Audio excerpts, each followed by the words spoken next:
ખાસ વસ્તુ યાદ રાખજો, આવનારા અમુક વર્ષો, મારો અનુમાન એવું કહે છે કે 5 વર્ષ, પણ અમુક વર્ષો એ માટે શબ્દ વાપરું છું, એનું કોઈ બધાની નજરમાં ફિક્સ ન કહી શકાય. બાકી આવનારા અમુક સમયની અંદર તમને ખેડૂતો પાસે ક્યાંય પણ માલ જોવા મળશે નહીં. અને ખાસ કરીને કાઠિયાવાડ તરફ હું મારી નજર ફેરવું છું તો મને એવું જોવા મળે છે કે આવનારા 5 વર્ષની અંદર કોઈ ખેડૂત પાસે માલ હશે નહીં. માલ હંમેશા વેપારી પાસેથી ખરીદવો પડશે ને વેપારી પણ બહારથી ભેંસ અહીંયા લાવશે. એટલે ખેડૂતો પાસેથી આગ્રહ રાખો, અને એ બાને એક મદદ પણ થાય છે ખેડૂતની. કારણ કે અત્યારે ખેડૂતોને હકીકતમાં જરૂર શેની છે કે સારા વ્યક્તિઓ અથવા તો સીધા વ્યક્તિઓ એની પાસેથી કઈ ખરીદી કરે તો 5 પૈસા એને વધુ મળે. કારણ કે બાકી તો એ લોકો બધી જગ્યાએ છેતરાય છે.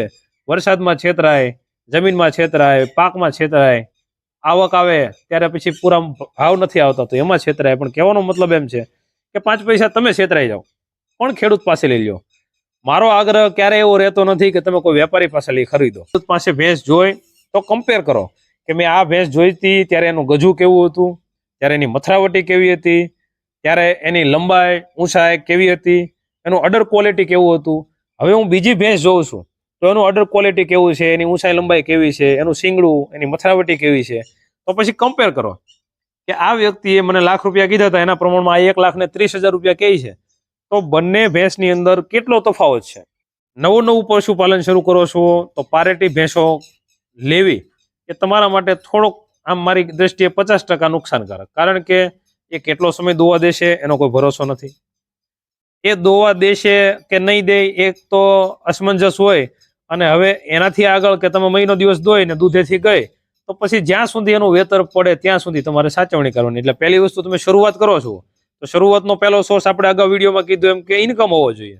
એવું થાય કે તમે માલ ખરીદો છો, તમે માનો કે ભેંસની ખરીદી કરી છે, ગાયની ખરીદી કરી છે કે બીજી કોઈ પણ તમે તમારી અનુકૂળતા પ્રમાણે ખરીદી કરી, તો એનો સીધો જ મતલબ છે કે તમારે જરૂરિયાત છે એટલે તમે ખરીદી કરી છે. અને બીજો વ્યક્તિ જે છે એને વેચવાની જરૂરિયાત છે એટલે એને વેચી છે. 2 વાત થઈ.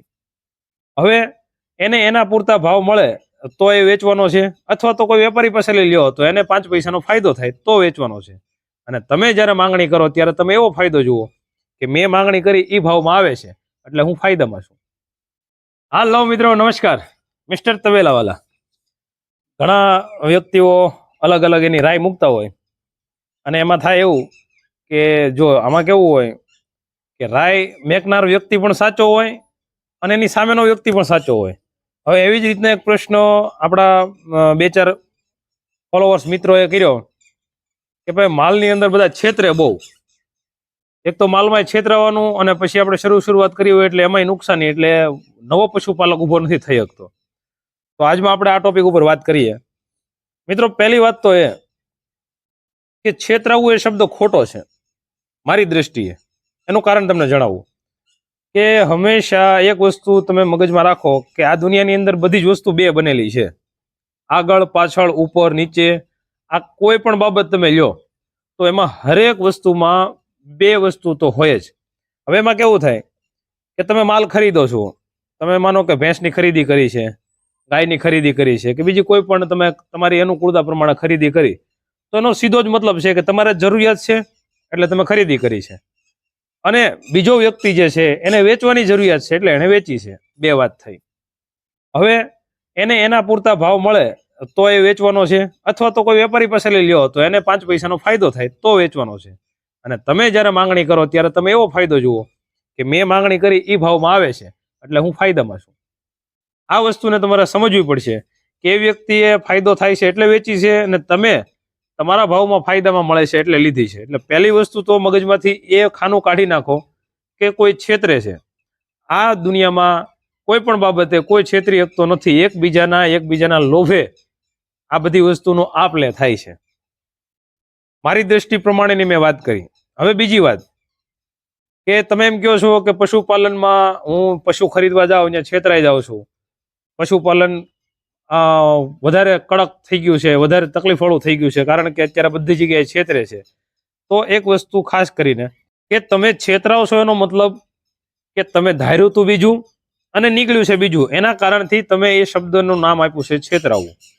બાકી જ્યારે પણ તમે ખરીદી કરો ત્યારે 2 વ્યક્તિઓની સલાહ લો જે તમને અંગત લાગતા હોય, અથવા તમારું પોતાનું મગજ કેટલું બેસે છે, એ મગજ તમારું બેઠા પછી તમે એની અંદર કેવું ભાળો છો કે આ માલના મેં એટલા પૈસા આપ્યા તો આમાં મને કેટલા ઊભા થાય છે, કેટલો લાંબો સમય દોઈશ. કેમ કે વધુ ભાગના વ્યક્તિઓ જ્યારે નવું નવું શરૂ કરતા હોય ને ત્યારે કેવો મોહ રાખતા હોય કે મને સસ્તું મળે, અને વધુ ભાગના વ્યક્તિઓ સસ્તું ગોતવાના ચક્કરમાં ક્યાંક ને ક્યાંક ટીપાઈ જાય. જ્યારે પણ સસ્તું ગોતો હંમેશા સસ્તું મોંઘું જ પડે.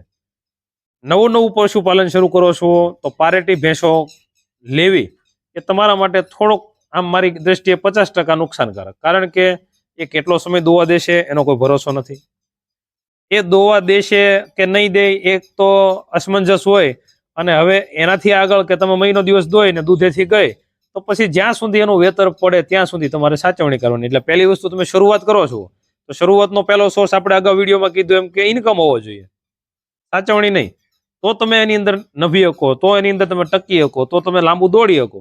નહીં તો કેવું થાય કે આવક તમારી બંધ થાય ને જાવક તમારી શરૂ રહી તો તમારી પાસે બીજો કોઈ સોર્સ નથી, જેના કારણથી કેવું થાય કે તમે એ વસ્તુની અંદર એમાં જાજુ બધું હાલી નહીં શકો. એટલે પહેલો વહેલો તમારો જે સોર્સ હોય એ શું હોય?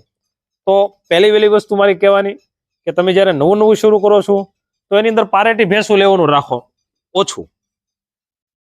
તાજી ભેંસ લાવો જે ટૂંકા સમયની અંદર વિયાઈ જવાની હોય, અને એની અંદર એ કેવું છે કે તમને ખ્યાલ નથી આવતો તો એવા વ્યક્તિઓનો તમે સંપર્ક કરો, એવા વ્યક્તિઓને મળો, પોતે જાતે તમે ગામડે ગામડે ખેડૂતો સુધી જાઓ. એક ખેડૂત પાસે ભેંસ જોઈ તો કમ્પેર કરો કે મેં આ ભેંસ જોઈતી ત્યારે એનું ગજું કેવું હતું, ત્યારે એની મથરાવટી કેવી હતી, ત્યારે એની લંબાઈ ઊંચાઈ કેવી હતી, એનું અડર ક્વોલિટી કેવું હતું. હવે હું બીજી ભેંસ જોઉં છું તો એનું અડર ક્વોલિટી કેવું છે, એની ઊંચાઈ લંબાઈ કેવી છે, એનું શીંગડું, એની મથરાવટી કેવી છે. તો પછી કમ્પેર કરો કે આ વ્યક્તિએ મને ₹1,00,000 કીધા હતા એના પ્રમાણમાં આ ₹1,30,000 કહે છે, તો બંને ભેંસની અંદર કેટલો તફાવત છે, કે આ ભેંસમાં એવું શું ઓછું હતું અને આ ભેંસમાં એવું કઈ વસ્તુ વધારે છે કે જેના કારણે આ ₹1,00,000 ₹30,000 ભળે છે, આના ₹1,30,000 થાય છે. આવી રીતના જ્યારે તમે કમ્પેરિઝન કરતા થાવ, ગામડે ગામડે દોડતા થાવ, ત્યારે તમે એ વસ્તુમાં બહુ એટલે બહુ સટીકતાથી તમે કોઈ વસ્તુને પછી પારખી શકો છો. હવે વાત કરીએ બીજી કે તમે જ્યારે ખરીદી કરો ત્યારે શક્ય હોય ત્યાં લગી ખેડૂત પાસેથી ખરીદી કરો, કારણ કે ખેડૂતની પાસે એક ભેંસ હોય છે, બે ભેંસ હોય છે, એ પાલન પોષણ કરે ફક્ત ને ફક્ત એ માટે કે વર્ષે એ એક સાથે પૈસા ભાળે. અથવા ઘણા બધા એવા ખેડૂતો છે કે જે બીજાના ખેતર ઉપર ભાગ રાખે છે અને એના કારણે એ વસ્તુ એ પાળે કે ભાઈ જ્યારે મારો અહીંયા ભાગ પૂરો થાય ત્યારે સાથે સાથે ભેંસ કમ્પ્લીટ થઈ જાય અને એને એ પૈસાની જરૂર હોય. એટલે એવા ખેડૂતો પાસેથી તમે લ્યો તો પહેલો ફાયદો એ થાય છે કે તમને નબળું માલ નહીં મળે. પૈસામાં કદાચ તમને એમ લાગશે કે 5 પૈસા છેતરાઈ ગયા, પણ નબળું માલ નહીં મળે. એટલે ખેડૂતો પાસેથી આગ્રહ રાખો, અને એ બાને એક મદદ પણ થાય છે ખેડૂતની, કારણ કે અત્યારે ખેડૂતોને હકીકતમાં જરૂર શેની છે કે સારા વ્યક્તિઓ અથવા તો સીધા વ્યક્તિઓ એની પાસેથી કઈ ખરીદી કરે તો 5 પૈસા એને વધુ મળે. કારણ કે બાકી તો એ લોકો બધી જગ્યાએ છેતરાય છે. વરસાદમાં છેતરાય, જમીનમાં છેતરાય, પાકમાં છેતરાય, આવક આવે ત્યારે પછી પૂરા ભાવ નથી આવતા તો એમાં છેતરાય. પણ કહેવાનો મતલબ એમ છે કે 5 પૈસા તમે છેતરાઈ જાઓ પણ ખેડૂત પાસે લઈ લ્યો. મારો આગ્રહ ક્યારે એવો રહેતો નથી કે તમે કોઈ વેપારી પાસે લઈ ખરીદો. એનું કારણ એવું પણ નથી કે વેપારીઓ ખરાબ હોય છે, એનો મતલબ એ પણ નથી કે બધા વેપારીઓ સરખા હોય છે.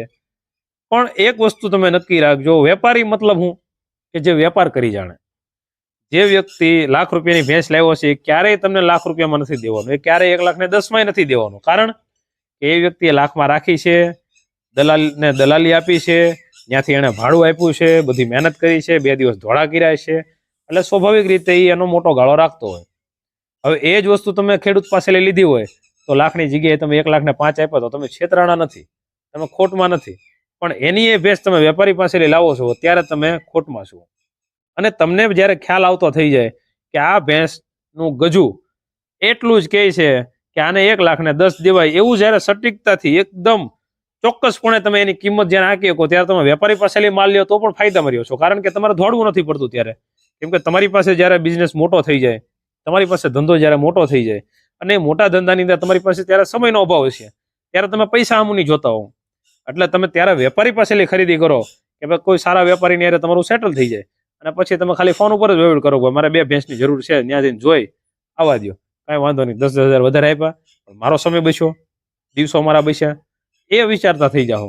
પણ ત્યાં સુધી તમે શક્ય હોય તો ખેડૂતો પાસે લઈ લ્યો. અને એક ખાસ વસ્તુ યાદ રાખજો, આવનારા અમુક વર્ષો, મારો અનુમાન એવું કહે છે કે 5 વર્ષ, પણ અમુક વર્ષો એ માટે શબ્દ વાપરું છું કે એનું કોઈ બધાની નજરમાં ફિક્સ ન કહી શકાય. બાકી આવનારા અમુક સમયની અંદર તમને ખેડૂતો પાસે ક્યાંય પણ માલ જોવા મળશે નહીં. અને ખાસ કરીને કાઠિયાવાડ તરફ હું મારી નજર ફેરવું છું તો મને એવું જોવા મળે છે કે આવનારા 5 વર્ષની અંદર કોઈ ખેડૂત પાસે માલ હશે નહીં. માલ હંમેશા વેપારી પાસેથી ખરીદવો પડશે ને વેપારી પણ બહારથી ભેંસ અહીંયા લાવશે, કારણ કે અહીંયાની તમામ ભેંસો અત્યારે બહાર જાય છે. તો જો પશુપાલનમાં તમે આવતા હો તો શક્ય હોય ત્યાં લગી આપણી અહીંની ક્વોલિટી, અહીંની જે કાંઈ પણ આપણી નસલ છે એને સાચવો. કારણ કે એ વસ્તુ હવે આવનારા સમયમાં મોંઘી થવાનું મોટું રીઝન આ જ છે કે આપણે અહીંનો માલ કાઠાળો હોય છે, સારું હોય છે, લાંબો સમય દોવા દે છે, જેના કારણથી અહીંયાથી માલ હવે બહાર જવા મળ્યા છે. બીજા રાજ્યોની અંદર જાફરાવાદી ભેંસોનું ચલણ બહુ મોટું થઈ ગયું, જ્યારે આપણે અહીંયા બહારથી લાવવાનો વિચાર કરીએ કે બની લાવવું તો કેમ રહેશે, મહેસાણી લાવવું તો કેમ રહેશે. અમારા 1-2 મિત્રો તો એવા છે કે યુપી બિહાર બાજુ સાઈડ જઈ કરીને મુર્રા ભેંસો લઈ આવ્યા.